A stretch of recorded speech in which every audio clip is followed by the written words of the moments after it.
This season of The Bachelor has been absolute nuts, and obviously I have my favorites, including Katie, who was escorted off the show last night by Matt James himself. But there are a few things that upset me about last night's episode, so I wanted to share my thoughts with you and see if you guys feel the same way too. Let's kick things off with why Katie is essentially my hero. So it's no secret that bullying and a mean girl attitude has been a serious issue this season, with relentless name calling and a lot of crying in the house because the environment is so toxic. It just felt calculated, and the fact manipulative, toxic. And I concur, you're all three of those things, Sarah. Katie does not stand for bullying, and I think she's 100% right. Like, the purpose of the show isn't to be bullied by other women, it's to find love. And although I understand drama is sometimes unavoidable, instead of sweeping this under the rug, she deals with it straight up, and that is what I love about her. Katie realized things in the house were getting extremely toxic, so she told Matt what was going on without mentioning any names, and after some investigation, Matt let some girls go from the show, including Anna, Victoria, and MJ. Matt's not the guy for me. I'm never dating another Matt as long as I live. Now for Katie, this has been an extremely frustrating situation because we're like halfway into the season and she hasn't had any one-on-one date with Matt yet, and she finally gets it, and of course she's super excited, but to me, it came across almost as a pity date, and here's why.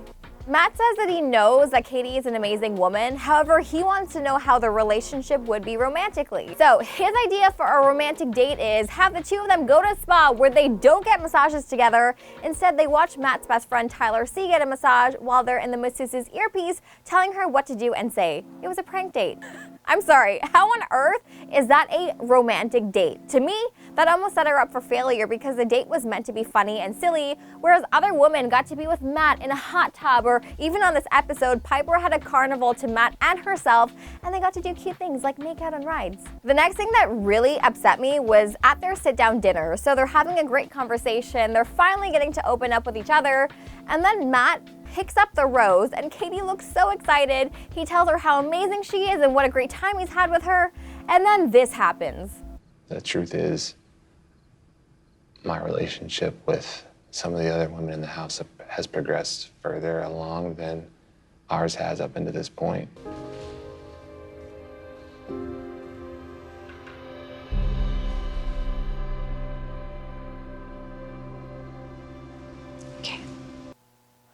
Like, what the heck, dude? You psyched her so hard. I felt like that was so unnecessary and slightly mean. Like, I understand you might not have strong feelings for her, but at the same time, this is the same woman who stood up against bullying in your season, and this is the same woman who didn't want your experience on The Bachelor to be impacted by drama. So what he did with that rose, taunting her, was kind of dirty. It just seemed like before I let you go, you got a date with me, and goodbye. But Katie deserves the best. She's my hero, and I honestly hope she's the next Bachelorette because she deserves happiness and love. Anyway, I'm sorry, this has been a really long rant, but let me know your thoughts, comments, questions, and concerns in the comments below. I want to know how you guys felt about this last episode.